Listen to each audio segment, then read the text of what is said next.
Assalamualaikum warahmatullahi wabarakatuh.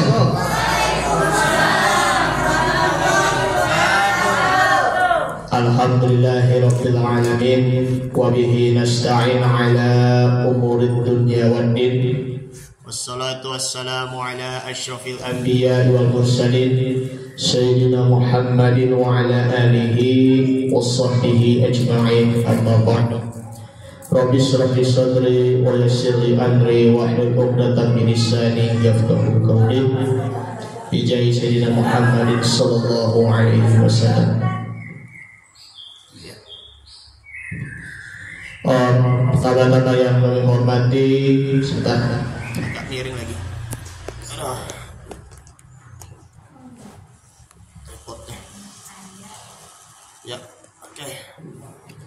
Yang kami hormati Bapak Budi Santoso, satu guru kita, mata anda wafitul hayatik, semoga Allah beri kesehatan buat beliau dan mudah-mudahan ilmu yang beliau berikan yaitu membaca Al-Quran bermanfaat untuk kita semuanya, amin ya rabbal alamin.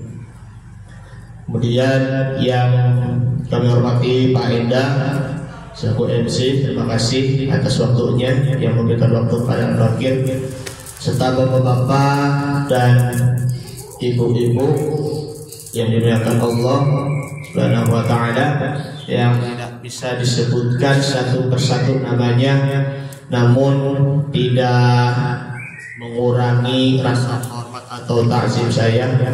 Alhamdulillah kita bisa berkumpul kembali bersama-sama. Kita sudah tanggal 16 Rabiul Awal. Masya Allah.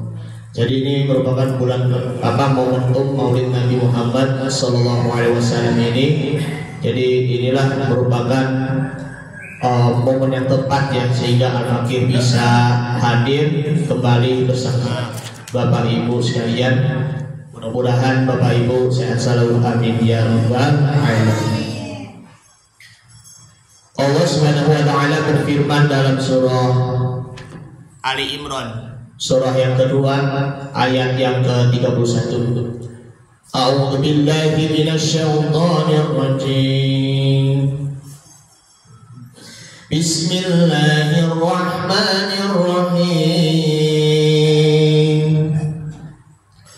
Qul in kuntum tuhibbunallaha fattabi'uni yuhibbukumullah yaghfir lakum dhunubakum wallahu ghafurur rahim.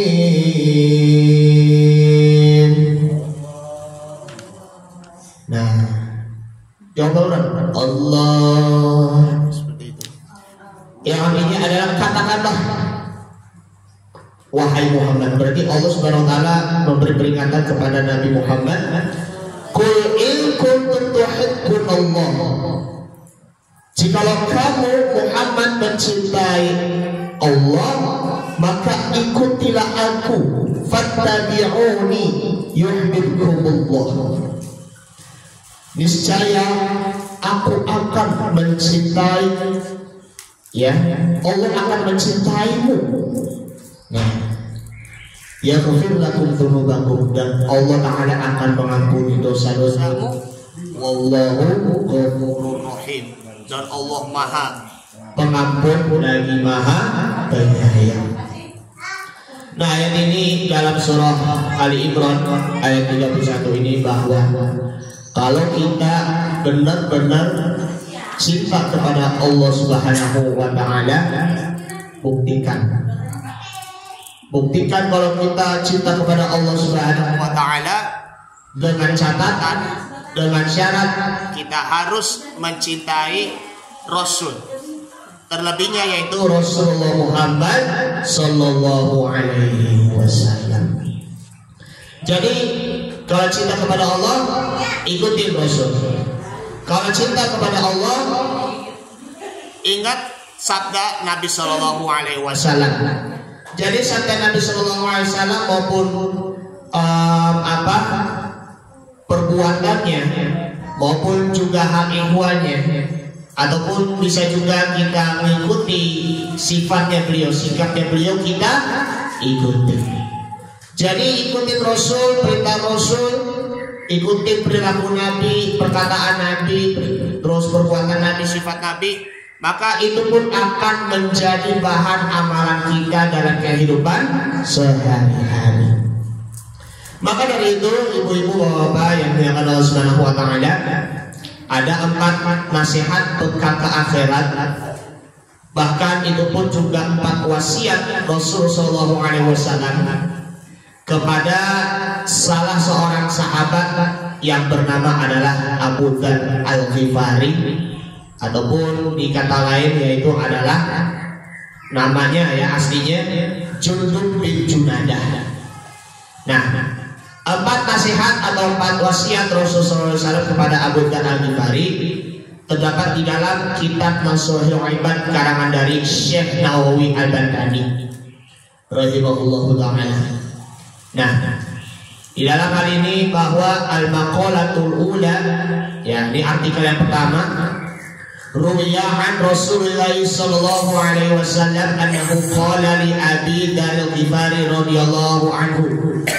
Diriwayatkan bahwa Rasulullah sallallahu alaihi wasallam bersabda kepada Abu Dzar Al-Ghifari ataupun wa ismuhu Jundub bin Junadah, dari Jundub bin Junadah, bahwa Rasul bersabda, ya Abu Dzar, jadid safinata fa innal bahra amiq. Wahai Abu Dzar Al-Ghifari, perbaharuilah perahumu karena lautan itu sangat mendalam. Mohon maaf ya, nih mikrofonnya agak tersendat-sendat nih ya, sinyal kali ya. Nah, sebentar. Wahai Abu Dzar, perbaharuilah perahumu karena lautan itu sangat mendalam. Jadi maksudnya apa? Ahsinun niyatu fi kulli ma ta'ti wa tadhurru liyahsula lakal ajru wa najatu min adzabillah.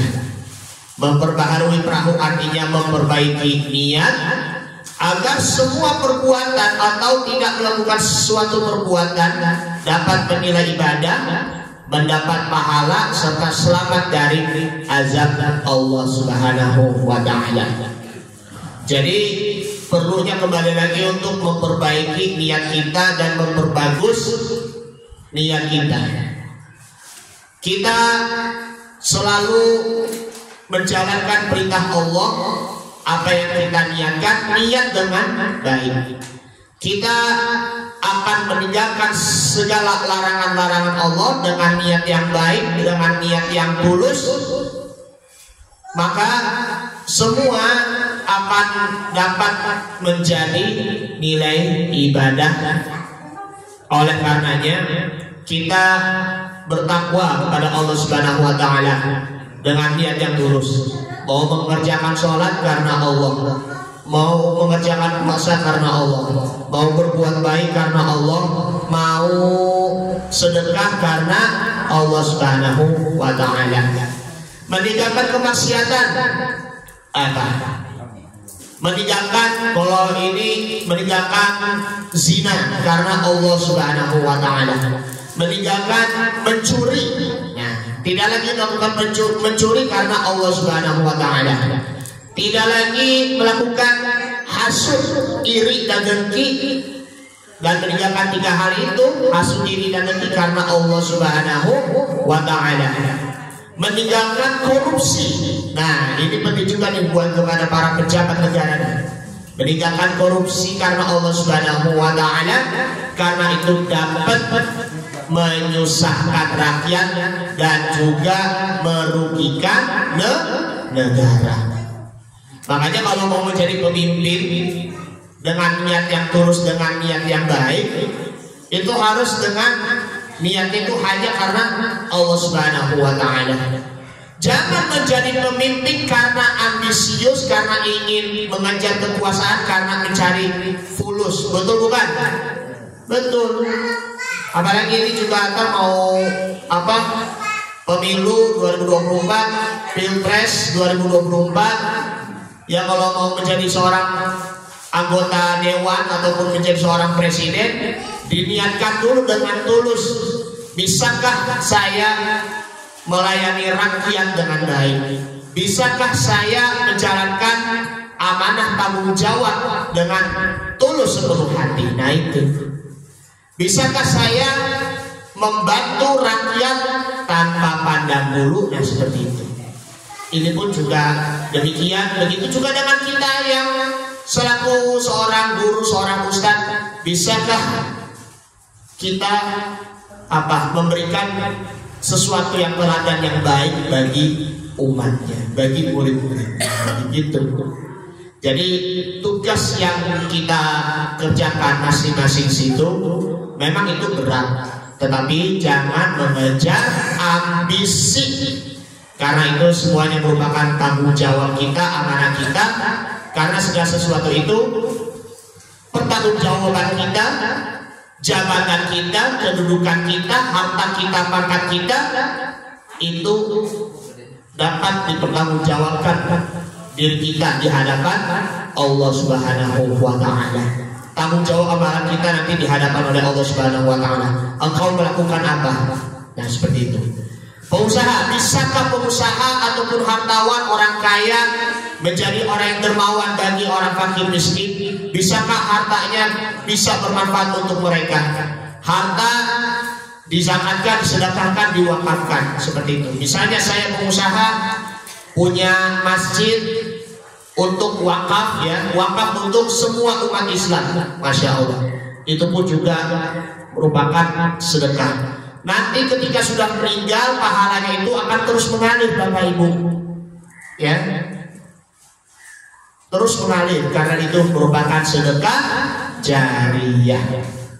Oleh karenanya, wa kutibal imamu Umarul Faruq, Umar bin Khattab radhiyallahu anhu, ila Abi Musa al-Asy'ari, kepada Abu Musa al-Asy'ari radhiyallahu anhu, semoga Allah meridhoi keduanya, man khalasat niyatuhu kafahullahu ta'ala ma bainahu wa bainan nas.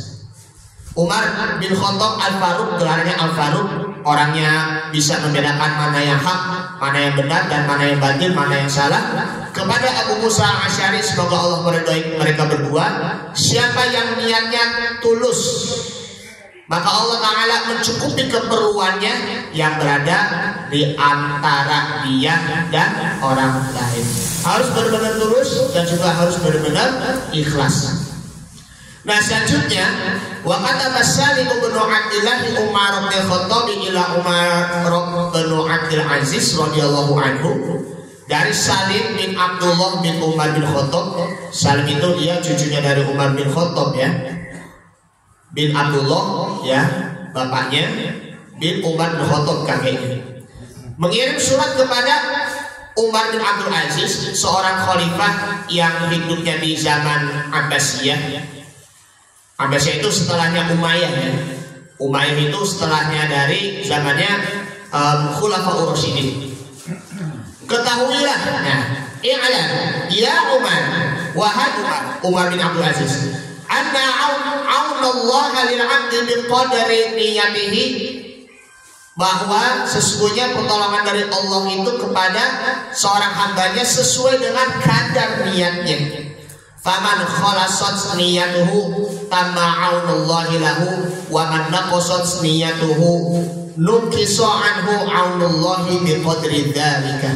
Siapa yang niatnya tulus, maka pertolongan dari Allah sempurna baginya. Sempurna, sempurna, sempurna.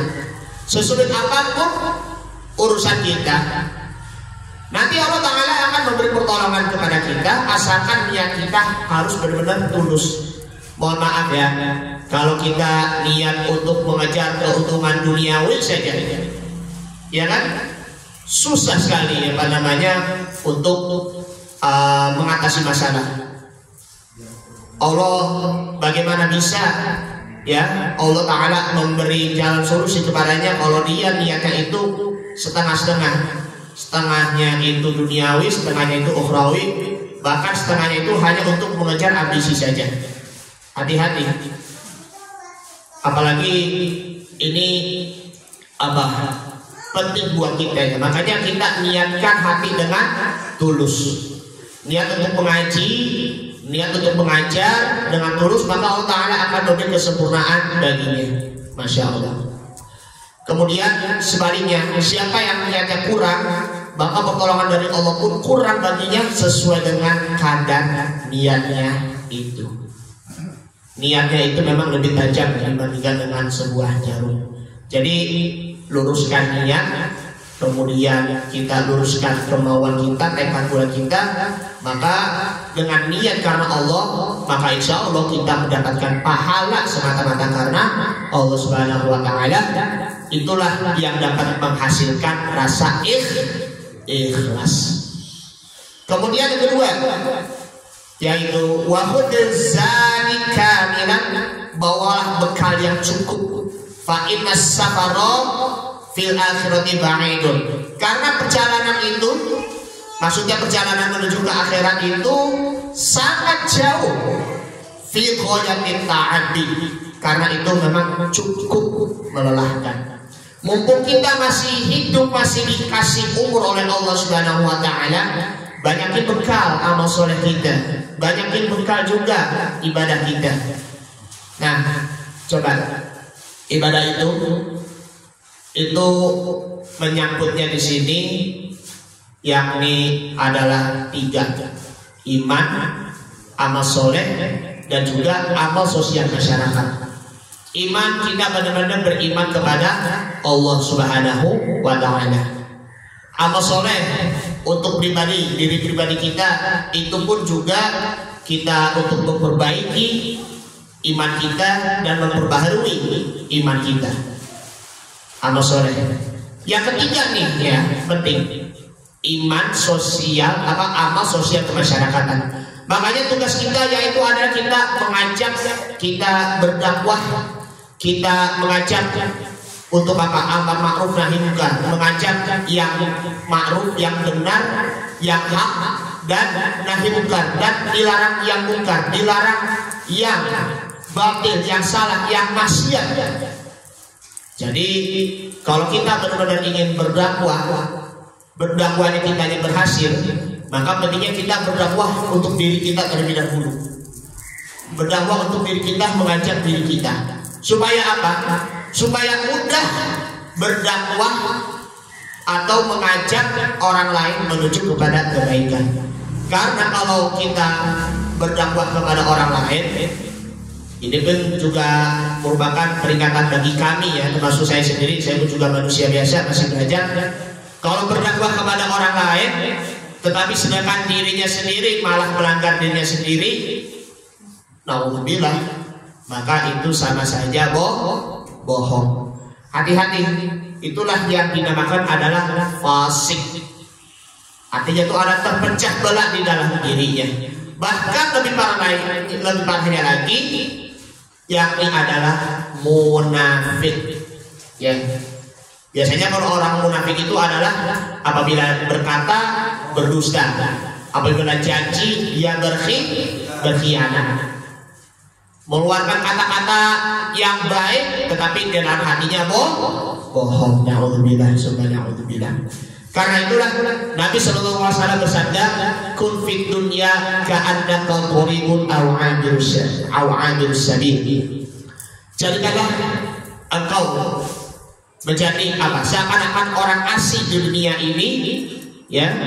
Karena ataupun kalian menjadi orang yang sedang berperjalanan di dunia. Jadi perjalanan di dunia itu memang sangat jauh sekali. Dunia itu memang sangat jauh dari dunia sampai ke akhirat. Kita mati, kita ke alam barzakh.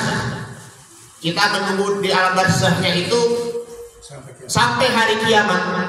Hari kiamatnya tiba, meniup sangkakala kan, malaikat siapa? Israfil meniup sangkakala pada hari kiamat. Kita berada di padang mahsyar, di perkumpulan di padang mahsyar yang sangat panas sekali. Kayak sekarang ini kan, Masya Allah panasnya bukan main. Kemarin waktu hari Jumat panasnya Masya Allah bukan main, sampai terjadi ada debu bukan? Iya, Masya Allah. Terus pada mahsyar untuk melihat nilai amalan-amalannya. Yaumul mizan untuk ditimbang amalannya. Apakah timbangan kebaikannya itu lebih berat dibandingkan keburukan? Ataupun malah sebaliknya, apakah timbangan keburukan itu lebih berat dibandingkan dengan timbangan kebaikan? Nah, di situ. Terus kita menuju apa? Siratal mustaqim lewatin. Setelah itu ke apa? Alam jaza, alam pembalasan. Masih jauh antara surga dengan neraka. Tapi mudah-mudahan kita bisa melewati jalan siratal mustaqim. Kalau kita terus beribadah dengan mengharap balasan dari Allah Subhanahu wa taala, mudah-mudahan kita mendapatkan surganya Allah Subhanahu wa taala. Amin ya rabbal alamin. Kemudian yang keempat, yaitu kita wa khaffif himla, ringankanlah beban. Bikasril ha'i ay mahmulatan minad dunya fa innal aqobata aqobata ta'ud. Bifathil kafi wa dhammul hamzah ay tulu'a aqibatal jabali su'ibah. Dan ringankanlah beban. Kalau dengan huruf kaf yang dikasroh yaitu beban pertanggungjawaban urusan duniawi, karena rintangannya berat ataupun banyak sekali. Atau dengan kaf yang di fathah dan di hamzah di dhammah yaitu bukit yang terjal. Jadi kalau kita mempunyai beban di dunia ini, kalau kita melewati jalan yang terjal, kalau kita mau naik gunung misalnya umpamanya, berat sekali kan untuk menuju ke puncak. Begitupun juga dengan pertanggungjawaban kita di dunia. Makin beban, makin berat, nanti makin apa namanya bungkuk kan. Jadi capek banget apa yang kita beban, ya, apa yang kita bawa bebannya. Oleh karenanya Rasulullah SAW mengatakan kepada Abu Zar, ringankanlah beban, ya, pertanggungjawaban urusan duniawi yang tidak ada manfaatnya. Karena itu hukum dunia, cinta kepada dunia dari segi keindahan, kemewahan maupun kemegahan, maka itu berat sekali timbangan beban pertanggungjawaban dunianya. Makanya kalau yang orang tua nih ya, kalau udah usia segini umur 60-70, jangan terlalu beban lah ya mikirin beban dunia, apalagi ibu-ibu nih. Jadi kalau usianya 60-70 karena memang usia tidak produktif lagi, tanggung jawabnya memang sebenarnya sudah berkurang, maka sudah tidak ada lagi, maka hanya fokus untuk beribadah. Beda dengan usia kami, usia masih muda, ya masih produktif sampai usia 50 tahun kan usia produktifnya dari 0 sampai 50, karena ya tanggung jawabnya itu kan memang ada. Mudah-mudahan yang mempunyai beban tanggung jawab itu dimudahkan urusannya oleh Allah Subhanahu wa taala. Amin ya rabbal alamin. Karena itulah apa selanjutnya, fa innal umurul akhirati syabihatun bil bahril hamid bis safaril ba'idi bil aqobati suhbatul likasratil ahwal. Nah, jadi perjalanan menuju akhirat diumpamakan sebagai laut yang dalam, perjalanan jauh dan bukit terjal karena banyak kesulitan dan rintangannya. Yang keempat, nah yang keempat ini, wa akhlisil amala fa innan naqib. Nah, dan ikhlaslah dalam beramal, karena yang menilai adalah zat yang maha melihat. Ai mu'tabarul mumayyizu bainal hasani wal qabihu wa huwa Allah ta'ala basirun ay mamlu'un wa muraqabun bi jami'il ahwal.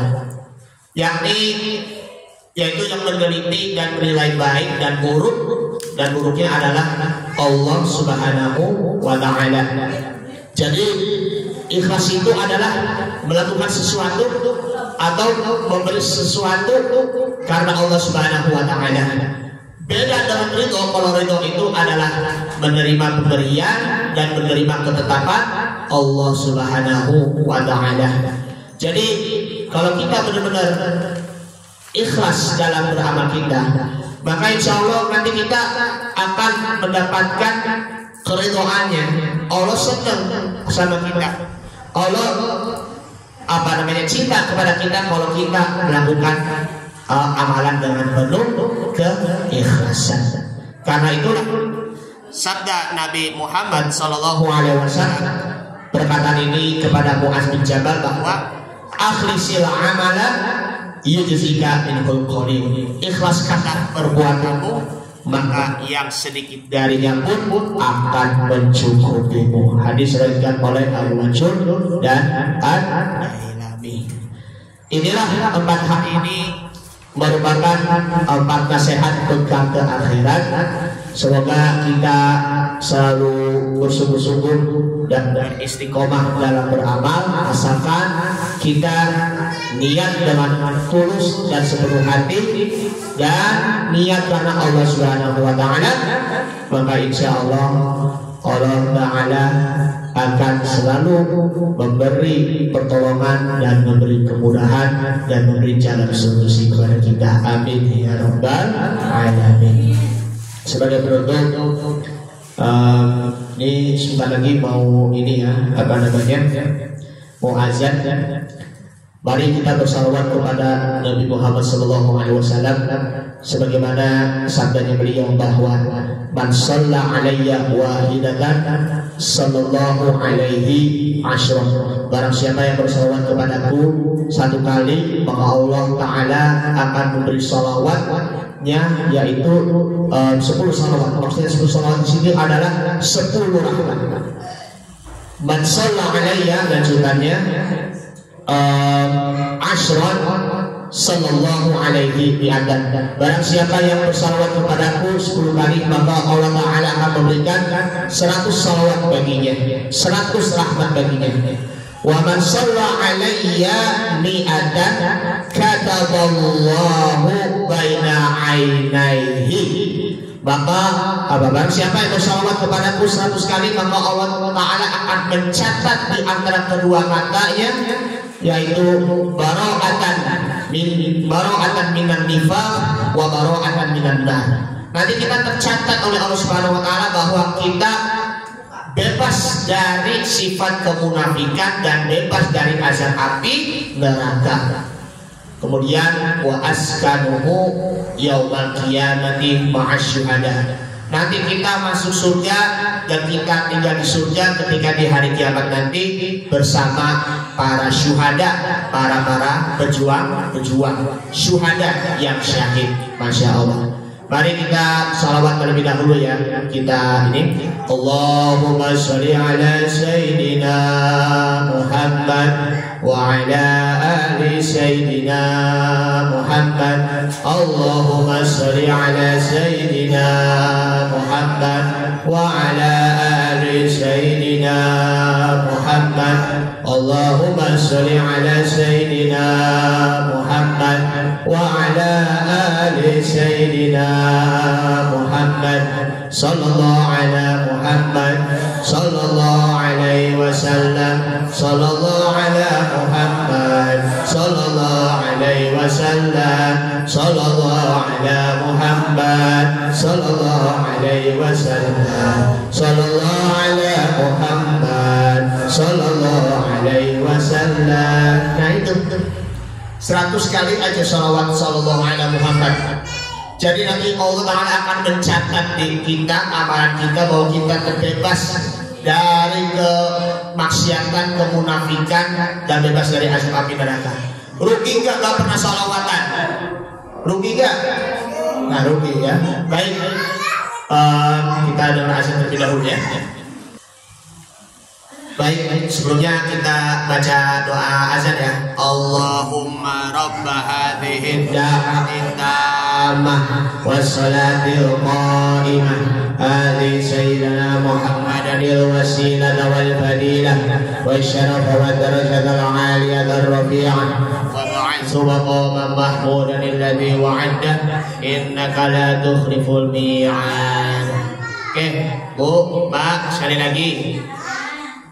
Rugi gak kalau kita gak pernah sholawatan? Rugi kan? Makanya kalau kita menjadi orang yang beruntung, umat Nabi Muhammad yang beruntung, kita selalu bersolawat. Baik, ini saja yang akan saya sampaikan. Mudah-mudahan bermanfaat. Mohon maaf bila ada kekurangan dan kesalahan dari saya. Dibukakan pintu maaf yang sebesar-besarnya. Yang benar hanya dari Allah, yang salah dari saya. Terima kasih. Semoga bermanfaat. Hadanallahu wa iyyakum ajma'in wa bil taufiq wal hidayah. Wassalamualaikum warahmatullahi wabarakatuh.